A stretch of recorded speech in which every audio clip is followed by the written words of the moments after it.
You need someone who's got a real stomach for risk, a real stomach for pugnaciousness, and someone who's really bright and skilled at what he's doing. And Blamey had all of those things.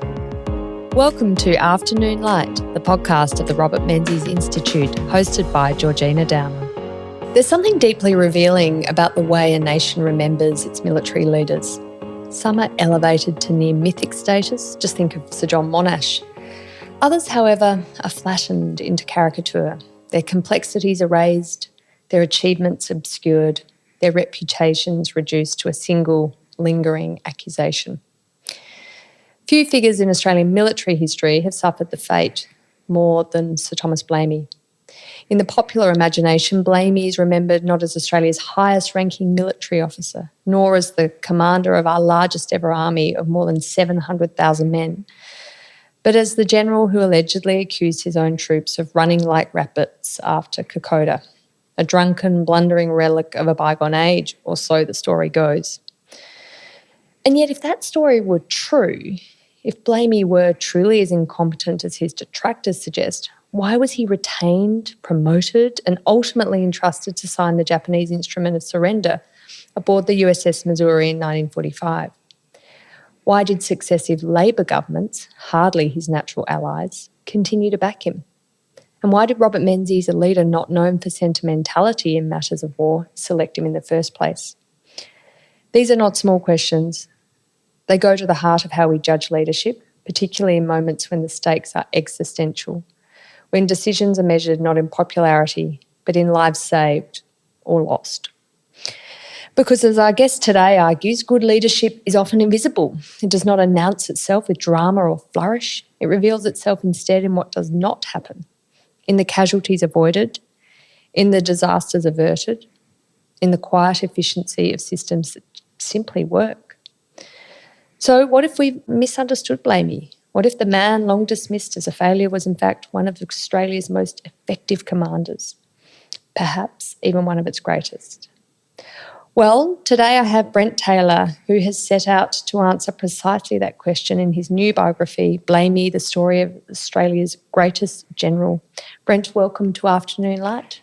Hello, how do you do? I'm very well, thank you. It's great to have you here in the old quadrangle at Melbourne University in the Robert Menzies Institute, talking about a great Australian general, one I discovered a lot more about last year when I was visiting Crete. Yes. And of course, learning about the Battle of Crete and the Australians who were there, and the locals still talk about the Australians, and there are, war memorials around, and there are still relics you can see of Australian diggers in that Mediterranean island. Yes, the Australians are very much loved there. Yeah. They protected them from the Germans as well as they could. It wasn't the highlight for Blamey. The men were marooned there because of the ships coming from Greece couldn't make the run back to Egypt, so they had to offload people.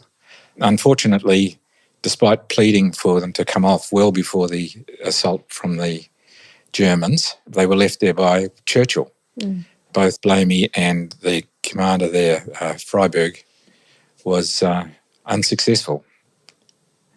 In getting them off, yeah. Yes. Yeah. Well, tell me, Brent, I think, to start with, who was Blamey? What's his story? Where did he come from? Blamey was born in the 1880s in Wagga Wagga.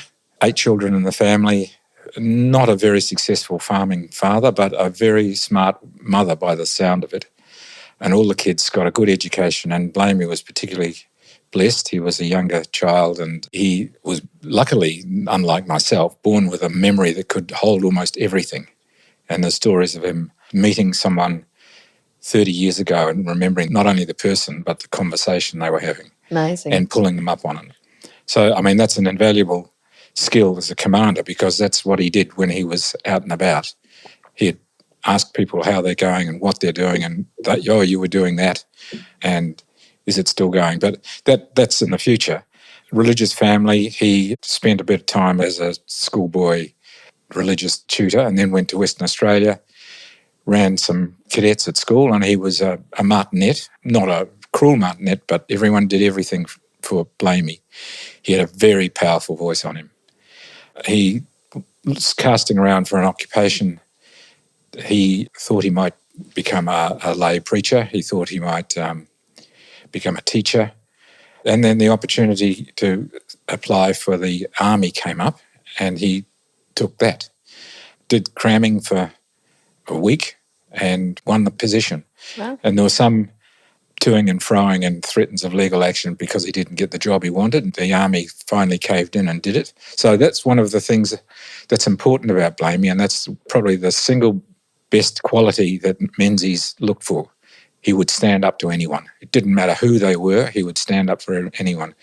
And through the Middle East and with MacArthur, that was a skill that saved a lot of men, a lot of Australian lives, because he would just stand up. And he was the only one that could do that. We hear about Morshead in the Middle East, and he was an excellent commander, but he just still couldn't do it. It's very hard for military to say no to the generals in the next level up, or Churchill. Blamey did it. So Brent, he joins the military before World War I and studies at Staff College in India, in Quetta, taking appointments within this British military apparatus, and eventually finds himself in Gallipoli on the 25th of April 1915, and then goes on to lead a small patrol behind enemy lines in this daring effort to locate Turkish guns. He's already proving himself to be an effective military mind and developing strong leadership skills and, quite a forthright person. He has this enduring passion throughout his life, doesn't he, for technology. He certainly does. And wanting to adopt new military technologies, of course, that's his field, to save lives. Can you tell me a bit more about that interest and how it developed? Well, I think he's always had it, as you would. He never treated being in the military as a traditional thing. He wasn't overly concerned with the uniforms and what have you. He was concerned with getting things done. And he had a very folksy attitude to saving people's lives. He didn't consider people dying as an honour.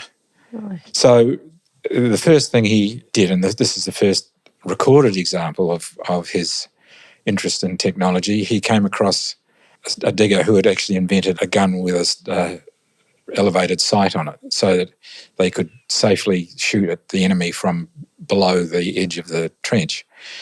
And the companion that he was with thought it was just someone trying to get out of work, but Blamey immediately sent the digger down to the workshop and got him making those periscope guns. Amazing.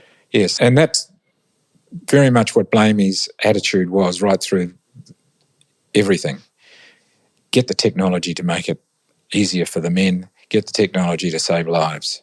And he was always on about that, and right through till the end of the Second World War. But certainly he developed much more of that with Monash, but that's years in the future still, because when he was at Gallipoli, the war had only just started and he had a lot of terrible learning to make. Yeah. And he had a commander who was a British general, his immediate commander, and he was considered excellent by Blamey, and the commander thought Blamey was also excellent. But they had to order people to do the most terrible, stupid things, and the British didn't hold much concern for human lives, let alone Australian human lives. In fact, some of the high command considered that the measure of the soldiers doing well was the number that died. I mean, the more that died, the more effort the soldiers were putting in. Well, Blamey clearly took a very different view than that and was trying to minimise lives. And, of course, the technological advantage in war can win or lose a war. I mean, you see that with the way war was conducted both in the First and Second World Wars. And even today, the rush for, quantum computing, for AI, for cyber warfare, warfare in space, all these fourth-generation grey warfare, this will be who wins that technological race will be preeminent.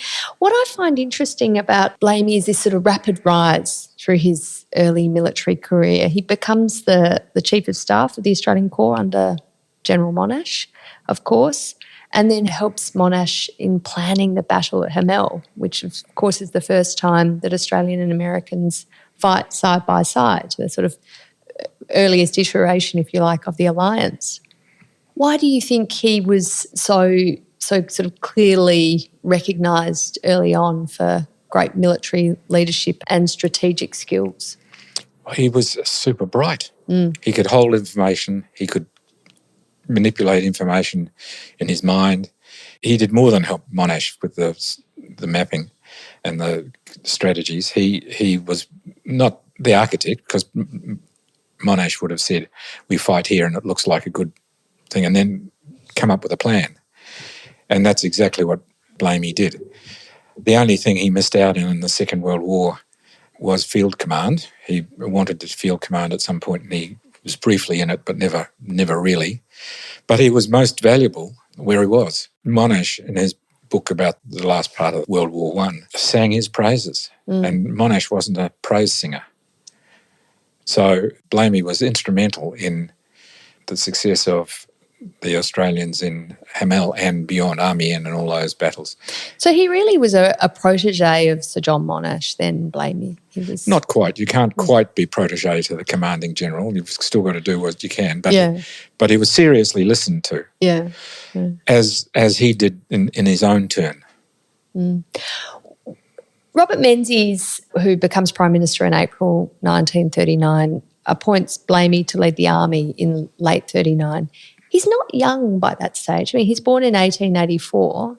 You think of that era, being in your, he would have been 55 by that stage, to lead the army would have been, on the older side of things. Was it because of the depth of his experience through World War I and in the post-war era that Menzies saw him as the obvious choice to lead the army? Oh, absolutely. And Blamey's tenaciousness. He would not take anything from anyone. And he would have crossed swords with Menzies at times, and they would have had a good old rumble. And maybe Blamey did exactly as he was ordered. But by and large, I think Menzies left him alone to command. He was just eminently capable. And age, a 50-year-old general's not that old. They've got to go through the number of rungs. I mean, he started off as a cadet, really, and then rose through. And he was a brigadier in the First World War.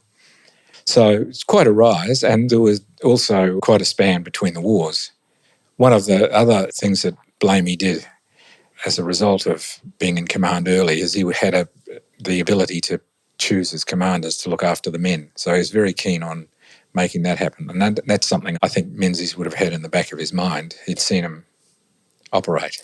I guess Menzies would have been reassured that he'd had that World War I experience, but it must have just been for Blamey. I know he didn't write any memoirs himself, but it must have been, gut-wrenching to think I've been in the First World War and now we're going into a Second World War in my lifetime, to have to be in the military and these two global military conflicts, the failure of diplomacy, the failure of the global system, the failure of the League of Nations, of the Allies to appease Hitler, to stop this happening. It must have just been devastating. And this isn't read and it's not said. No. But there are people that are made for war and there are people that are made for peace. And when the war comes, you've got to switch over. The people that are in command generally in peace aren't the right people to run the war. And it took the British a long time to find out with their choice of commanders. And we were lucky we had one that was ripe and ready for plucking. And he was plucked. I mean, you write that Menzies wanted a commander with toughness and speed, accuracy, decisiveness and assertiveness, and that Blamey was this inspired choice whose pugnaciousness and capability were not well known. So he probably wasn't, great around the drinks trolley, but he was great in the battlefield and in the planning. Well, people sometimes get that wrong. Blamey started off as a teetotaler, and at Quetta he learnt the value of getting on with people in the officers' mess and riding horses and all that. So he knew how to be charming. And he often used alcohol as a way to calm people down.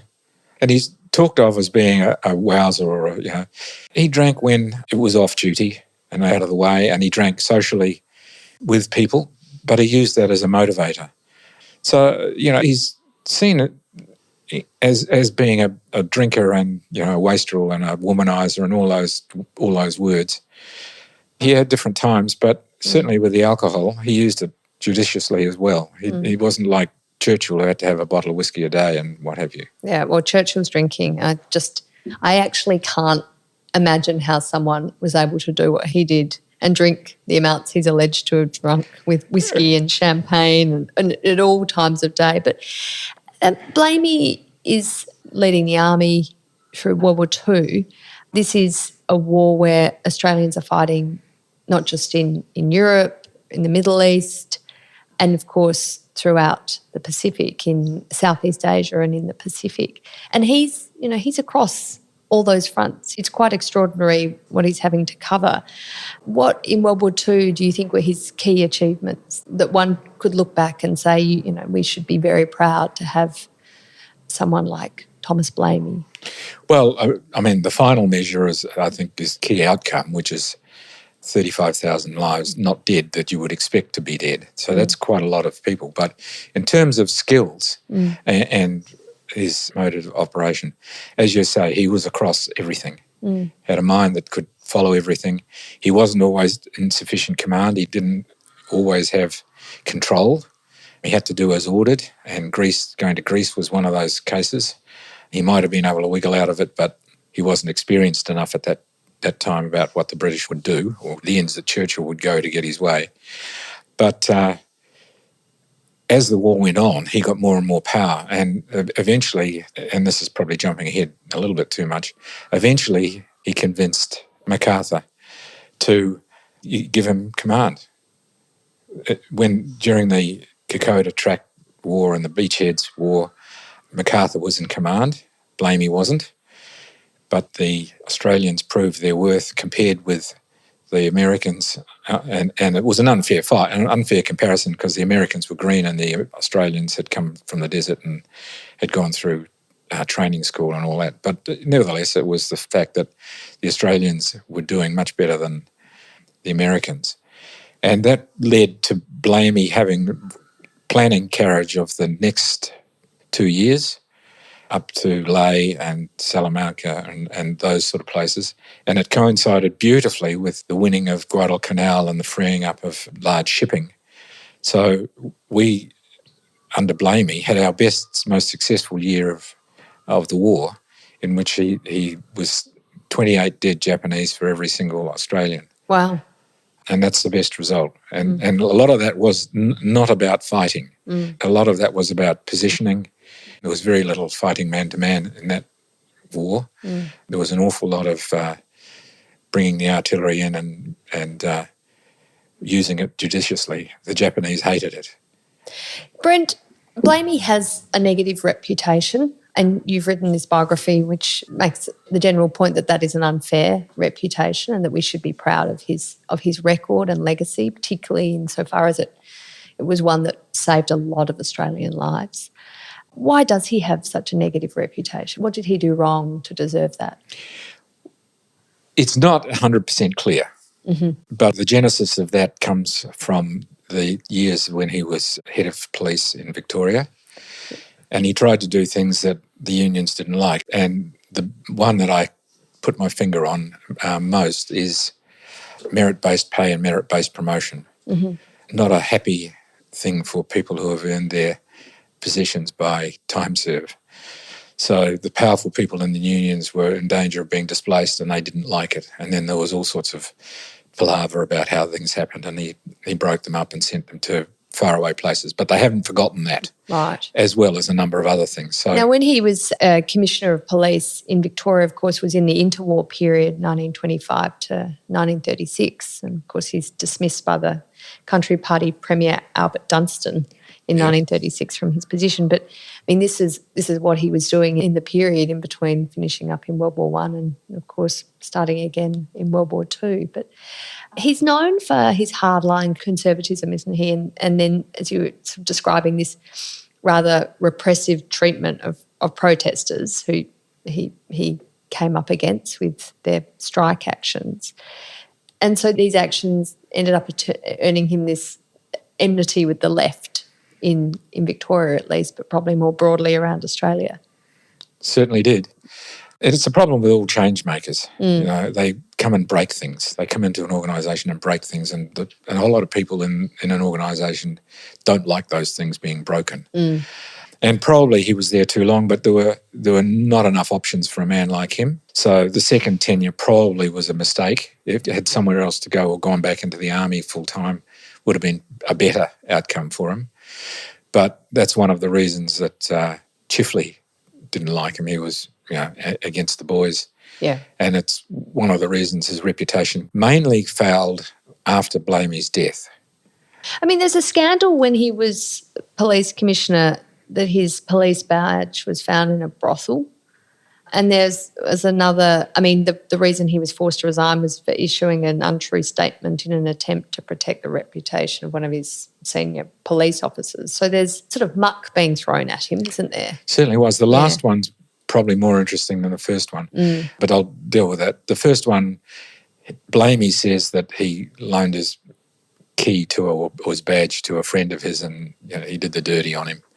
And that may or may not be true, but I suspect so because Blamey was really anti-lying. And the second one sort of points to that because from my understanding of what he was asked to do by the judge was to actually lie, to say that he'd done it for a different reason, and Blamey refused to do that. So it was all trivial. He could have lied his way out of there and everyone would have been happy. No one knew what the true answer to that was, but he wouldn't do it. He stuck by his principles.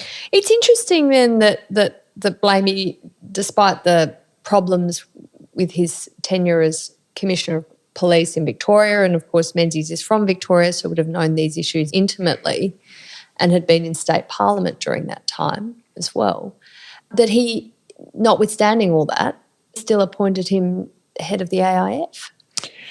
Yeah, as I said earlier, war is different to peace, and the people you need in command are different animals.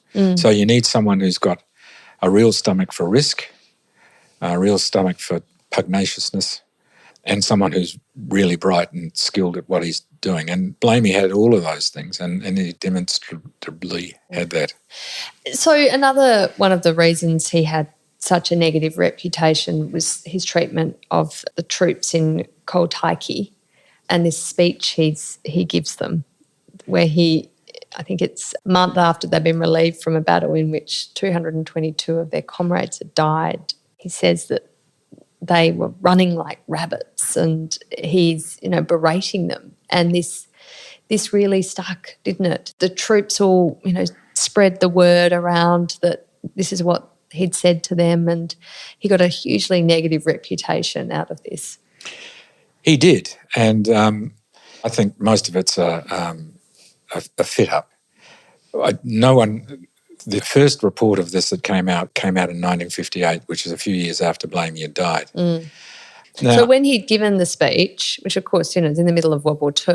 It was 1943. It's not reported. It's known, obviously, in amongst the troops in Papua, but it's not actually reported in the media. So this is sort of well after the fact. We're talking that this comes out. Absolutely. Yeah. And there was no recording devices like we have now. There were no journalists there. The new officer that had just been put on in there, he didn't remember hearing it like that. And you know what can happen when, it's the old... Chinese whispers? The Chinese whispers, yeah. So it may or may not have happened. If it did happen, it's the only recorded example of him insulting the men ever, at any time.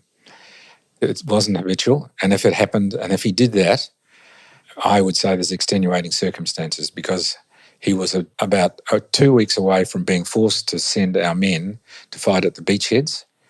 The Japanese had been building fortifications, and he knew what the result was going to be. They didn't have artillery. They couldn't get it over the mountain. They didn't have tanks. And so if he did it, he would have been stressed about what was going to happen to his boys. But I don't think he did it. But what do I know? But no, I know what everyone else knows, which is nothing much. Yeah, well, as you say, it's sort of a whispering campaign. And do you feel like this, it coming out in the early 50s, so, almost 10 years after the end of the war, was this because he was so unpopular amongst the left in Australia. Do you think it was a sort of a campaign to discredit him in the post-war era? Oh, I think there was. I mean, the campaign to discredit him happened after he died, and he was just fair game. And there were a lot of people that didn't like him, and there were quite a lot of journalists that didn't like him. He got rid of one of the journalists while they were in New Guinea, and he got sent off out of sector and ended up in the UK. You write that, and you mentioned before, that Blamey's greatest achievement was saving, you think, 35,000 men you've calculated during World War II. Yes. And you put that down to a number of things. Obviously, we've talked about his interest in technology, but that continues through his career, adoption of really good technology to reduce casualty rates. And this emphasis on jungle training, which would have been such a pivot from coming from the deserts of the Middle East and Africa to going into the jungles of Southeast Asia and Papua New Guinea. These diggers just must not have known what would hit them. And, of course, along with that comes the diseases you get in the jungle, like malaria. Yes, well, he made a big difference to both those things. I lived for a year and a half in New Guinea, and I wouldn't want to fight in those places. And no one knew how to move things. They couldn't get the guns in. They couldn't do anything. And it's an absolute credit to him and his men that they got the training centre up in Queensland going within about 3 months of seriously fighting in New Guinea, actually realising that they were going to have to do it properly. And there were thousands of people went through the training centre. And so everyone accumulated knowledge about how to move in the jungle. They were the first to do one of those flick boards where it flicks out into the path and people have got to shoot it before they get shot, kind of things. We see them in modern times, but those were there then. So absolutely incredible. The other part was the malaria, and he sent his medical people around the world scouting for malarial fixes. And one of the problems that they had is there was a rumour that malaria would cause impotency amongst the men, and it apparently, using a nom de plume, Blamey wrote an article in one of the military magazines saying it won't cause impotency, but not taking them absolutely will. Oh, this is quinine. Quinine, yes. Yeah, would cause impotency. Yes. Yeah, and that's apparently was Blamey writing that. Yeah. More gin and tonics all round, I say. He was able to handle the relationships with British and American generals, like MacArthur, of course, particularly well, and that also contributed to saving of Australian lives. How was he able to do that? I mean, had he learnt lessons from World War I, where he'd seen Australians just used as pawns and the value of their lives disregarded?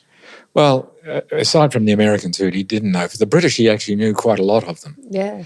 And so there was a professional regard, and he had a reputation. When the war started and before he went to Gallipoli, he was touring around the regiments of the British, and then he was sucked into the intelligence division, and he was working in there for a while, writing news releases and papers for the king and the leader of the war. So, look, he was well known, and there is a story even in the Second World War where 1943 they took a trip to London and they lost Blamey, and they went looking for him. In the end, they found him sitting having a drink with Churchill.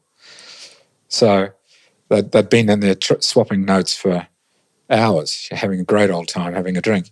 So there's the professional side of it and there's the personal side of it. And he was regarded. He had a reputation of knowing things and getting things done. He also had negotiated an agreement with the Australian government that they would listen to him and act if Blamey recommended that things should or shouldn't happen. And they knew this. And he played that card really hard. And he hardly ever had to call on it, but they knew that he could. So he always had something over him. MacArthur was a different story. MacArthur, he landed in Australia days, certainly only a few weeks after the fall of the Philippines, and he was shamed. And it was a catastrophic disaster personally for MacArthur. The other thing, and people aren't clear on this, is that Blamey outranked MacArthur. They were both generals, but in the army, it's very important what order you get the promotion. And Blamey got his full generalship before MacArthur. So, in fact, he was under MacArthur's command as a higher officer. And that's a kind of an uncomfortable position. So those two things made it sort of difficult for MacArthur early on, but it wasn't long before Blamey could walk into MacArthur's office, and one of the only people that could actually do that. I mean, MacArthur admired Blamey, didn't he? It was ambiguous early on, shall we say. Sure, yeah. But very quickly he did. And so Blamey became, I mentioned before about the Ley campaign and later, Blamey did the planning for that. And later on, at the end of you mentioned the signatures of the surrender, and he was one of the few people invited to be on the ship for the full surrender service, and you'd only get on that ship if MacArthur wanted you there. But MacArthur in Papua, after the Japanese were defeated at Milne Bay in September 1942, he then ended up persuading John Curtin, the Australian Prime Minister, to send Blamey to Port Moresby to take command of the Australian troops after they'd withdrawn from the Kokoda Track. So this sort of replacing Lieutenant General role. So there's this sense that MacArthur is rating Blamey's military prowess over, for example, Lieutenant General role. Yeah, and also he wanted it to be clear that Blamey was taking the blame if it failed. Rowell got fired because he was difficult. He refused to allow Blamey to share his headquarters. And you don't do that to the boss. So he got it put out. But Rowell was a tricky character, and he started off with high regard, but I think he lost it. Blamey had regard of his capability, but didn't have regard for his rule keeping. Blamey in World War II serves under 3 Australian Prime Ministers, Menzies, of course, who appoints him in 1939, and then John Curtin from 1941 until 1945, and then, of course, John Curtin dies just before the end of World War II, and Chifley takes over. The relationship Blamey had with those 3 Prime Ministers was quite different. Menzies obviously admired him and rated him. Curtin was positive about him, but Chifley less so. Yeah, so, and at the time Chifley came in, the war was winding down. So there were no complex decisions to be made. And at that time, Blamey was spending a lot of time going around the islands, visiting the men, making sure they had everything, giving them pep talks, telling them to just use artillery, don't put yourself at risk, just use it. So the consequences of Chifley not liking Blamey were far fewer than both Menzies and Curtin. I mean, Curtin didn't have an awful lot to do with Blamey in terms of the planning, but he always backed them in terms of keeping charge of the Australians. He would never allow MacArthur to take over full command just because MacArthur wanted it. And MacArthur never got it. Thank God for that. But what was it, though, about Blamey that clashed so much with Chifley? Oh, he was just an old-time Labor guy, and there were people that just didn't like him. And maybe Blamey was too tough for him, wasn't going to bend over. And I've got to say there are a few examples where Blamey shouldn't have got into any arguments with the people in the various ministers, particularly in the last year of the war. He should have handed it over to his second in command, and who was very good at handling things diplomatically. So, but Blamey was getting tired, and he was getting tired of being questioned, and such things as the order in which the equipment gets loaded into the big ships was questioned, and whether they were allowed alcohol and all sorts of things that Blamey would have considered trivial. Well, and by the end of the war, he's into his 60s then, so he's probably seen everything now. Just, don't tell me what to do, although, the Prime Minister, of course, is the one in charge. After World War II, Blamey and his generals were snubbed of honours until Menzies is elected in 1949. Yes, Was that commented on in the newspapers, in the media? Was it extraordinary that Australia would not just ask for honours to be bestowed on Blamey and the others? Well, to tell you the truth, I didn't go looking for that piece of information. I don't know. But I haven't seen anyone referring to it. It seemed to be a logical thing that they just didn't get honours. And Blamey tried to get honours. He, not for himself, he wrote to Chifley saying, I don't care for any honours myself, but my men should be honoured. Mm. And it took until on his deathbed in the early 50s when Menzies was able, back in office, that was put right. His post-war life was not very long. Of course, he dies, within 10 years of World War II. What did he do in the post-war era? He got a couple of boards, like bank boards, in Victoria, but they were only Victorian, and they were done by the Victorian government out of courtesy.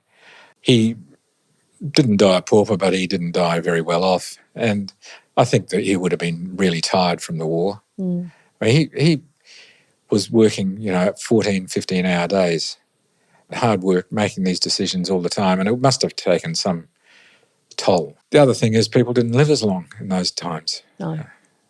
So I don't know whether it's not an extraordinarily young age to die at around 65. I think 65 was when he died. Mm.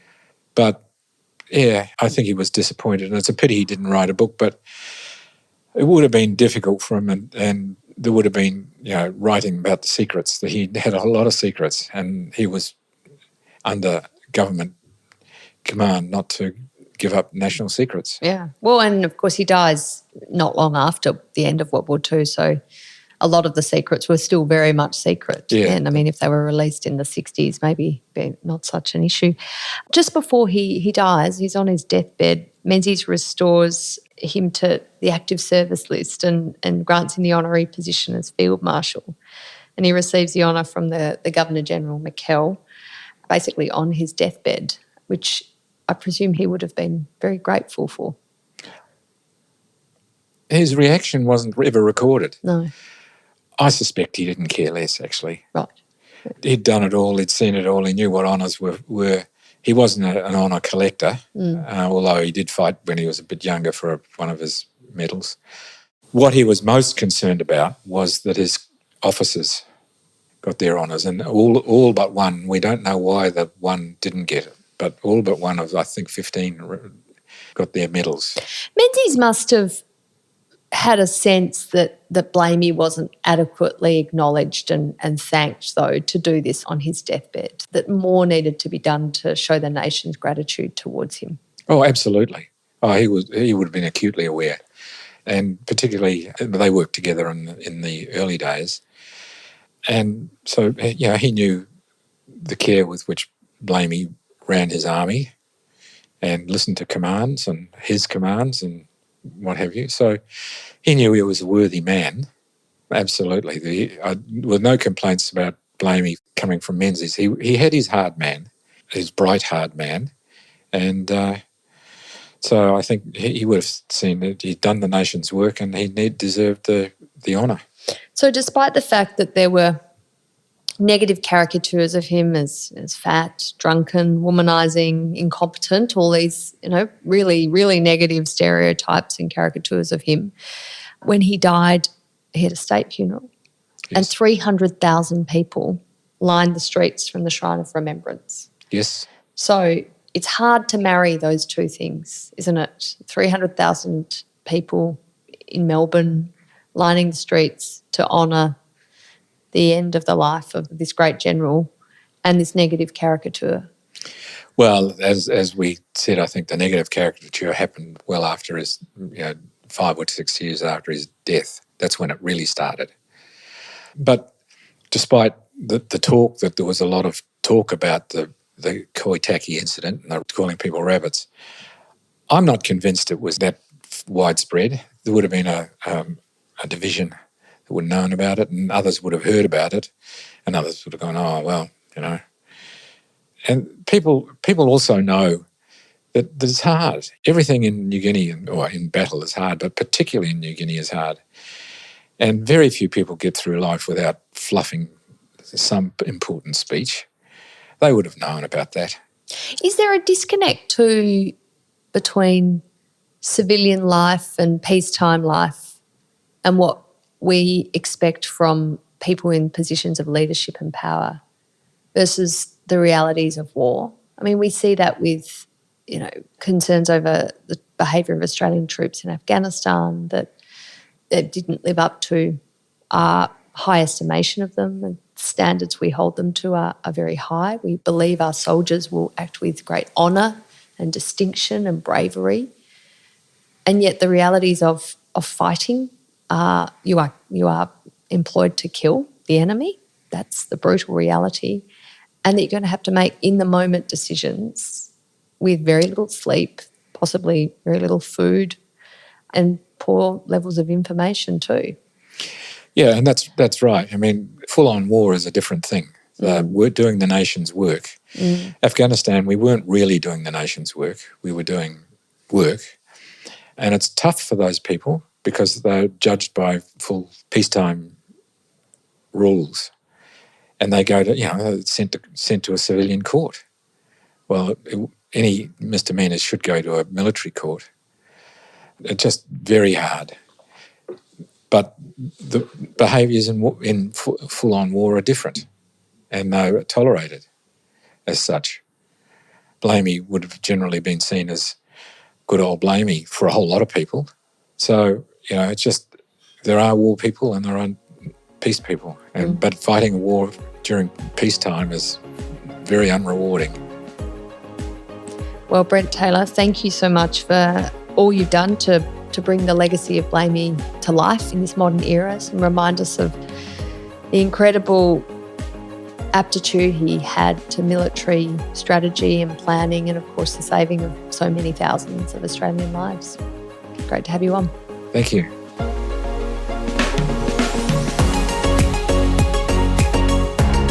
That's it for this week's episode of Afternoon Light, the podcast of the Robert Menzies Institute. Please make sure to subscribe and catch up on our latest online content on our website or on Twitter, LinkedIn or Facebook.